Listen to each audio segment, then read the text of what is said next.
It is not news that so many on the left and in left-leaning media desperately want the Justice Department to charge former President Donald Trump with a crime for his actions leading up to January 6th. And regardless of what you think should happen, it's now gotten to a point where so many in the media are foregoing basic tenets of journalism and honesty in an effort to have their audience become convinced that an indictment is imminent, even though there is no actual evidence to suggest that's the case. They take a small bit of not particularly surprising information about the January 6th investigation, attach a splashy headline, and boom, Donald Trump is a step from the slammer. Just yesterday, Rolling Stone broke the, quote, scoop, headlined, Trump's lawyers are preparing legal defenses against criminal charges. Quote, according to internal communications reviewed by Rolling Stone, Trump's team is quietly planning for criminal charges as they wait for the Justice Department to make its move. Wow, that sounds really bad, right, for the former president. Except when you actually read the article, you realize it's actually neither surprising nor close to what the headline suggests. Their sources told Rolling Stone, which has become a major left-leaning political site, that Trump's lawyers are, quote, preemptively preparing a legal defense against criminal charges and brainstorming strategy and potential defenses. That's about it. The article should have been headlined, Trump's lawyers are doing what literally any competent attorneys whose heads are not stuck in the sand might do. Now, of course they're preparing for the possibility, even though there's nothing yet to suggest Donald Trump is even the target of the investigation. That's what they would be doing. And to be fair, deep in the article, we learn that even Trump's higher-ranking legal and political advisors highly doubt Attorney General Merrick Garland will charge the former president. The article claims, quote, Biden's pick for Attorney General has long been regarded as a consummate institutionalist wary of the unintended consequences or precedents that could come from criminally charging a former president. So then, here's the meat of the piece. Members of Trump's legal team are quietly preparing in the event charges are brought, says one person familiar with the situation. Do they think the Department of Justice would be wise to charge him? No. But we've gotten to a point where if you don't think criminal charges are at least somewhat likely, you're not serving the former president's best interest. The only newsworthy item in the piece is really that Trump's lawyers are supposedly preparing to point the finger of blame at others if he does get indicted. Quote, Trump's team has discussed strategies that involve shifting blame from Trump to his advisors for the efforts to overturn the election, reflecting a broader push to find a fall guy or fall guys.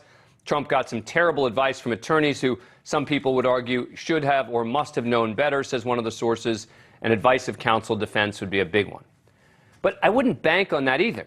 If he were indicted, which I don't think he will be, I would expect he'll probably insist that he and they did nothing wrong. I don't see them pointing the finger, maybe. But we can cross that bridge if we get there.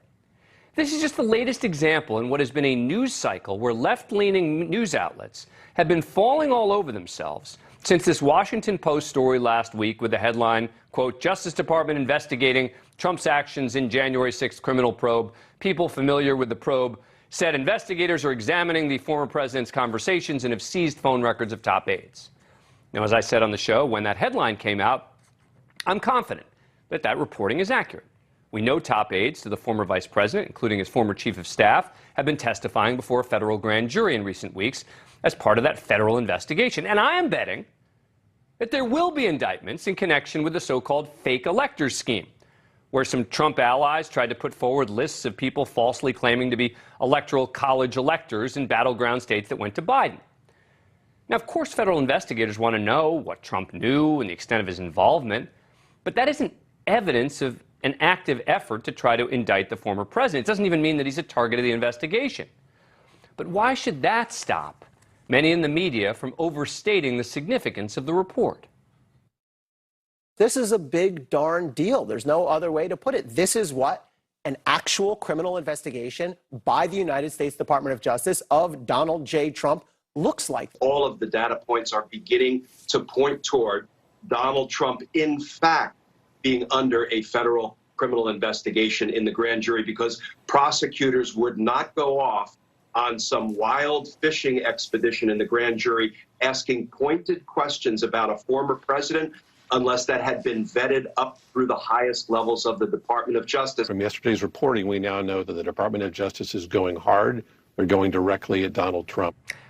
Except that nothing we've seen so far points to any of that.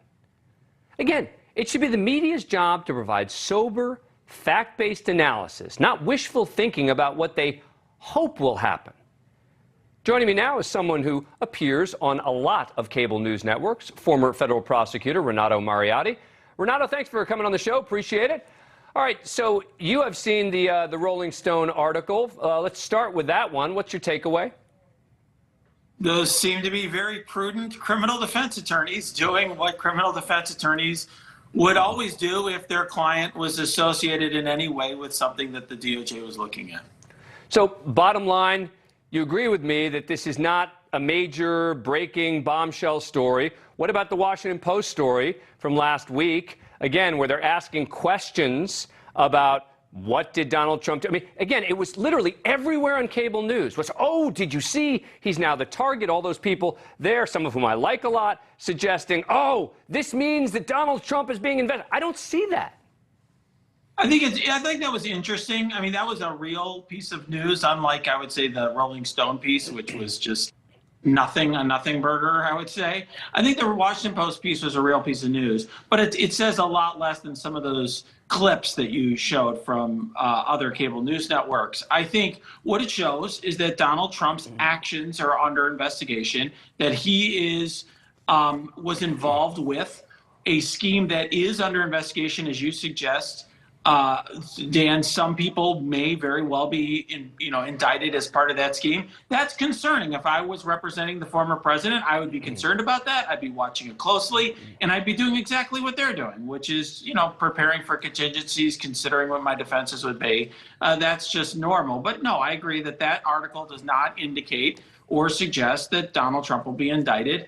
And we really don't have enough information to make a judgment on that. That would be my... But let me ask you this, Renato. When the Department of Justice acts, right, it's hard for them to act in secret, right? The lawyers know. Witnesses know. Subpoenas occur, right? And that doesn't mean that we learn everything, but we learn a lot about what's happening in investigation just from what we can see, above the water, so to speak.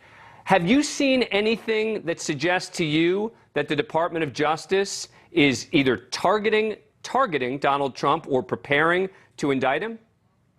No, and until this recent piece in the Washington Post and those recent grand jury testimony that you had mentioned and referenced, Dan, I didn't think they were really investigating his actions in any serious way whatsoever. It really appeared that the congressional investigation was out in front. And the picture that I drew from public reporting, which appeared to be reliable from the New York Times and others, was that the Justice Department was surprised by what they were hearing in the congressional inquiry because they really hadn't looked at those issues or interviewed those witnesses themselves. Thank you for watching. Go to newsnationnow.com to find NewsNation on your cable provider. And don't forget to click the red subscribe button below to get more of NewsNation's fact-driven, unbiased coverage.